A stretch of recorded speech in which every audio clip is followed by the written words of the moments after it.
बिस्मिल्लाहिर्रहमानिर्रहीम।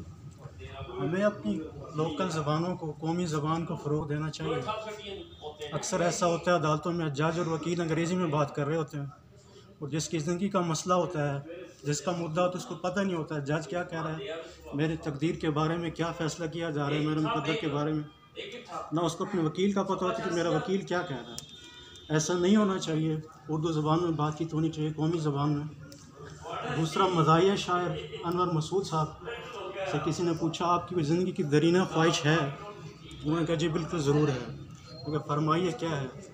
उसने कहा मैं ये चाहता हूँ कोई उर्दू में लिखा हुआ फार्म हो सरकारी, कोई गोरा मुझे ढूंढता हुआ पीछे भागता हुआ आए और कहे कि जनाब ये उर्दू में फार्म है, मुझे फिल कर दें, मुझे फिल करना नहीं आता। कितनी बेबसी की उसने बात की।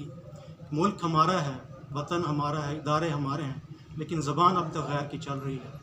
हमें इस ज़बान से भी आज़ादी हासिल करनी चाहिए। गो के साइंस की ज़बान है, मुझे इससे कोई गर्ज नहीं। आप सीखें, नई नई इजादात करें, एज़ ज़बान के तौर पे सीखें, इसको ग़ुलामी की निशानी के तौर पर ना रखा जाए। बस शुक्रिया।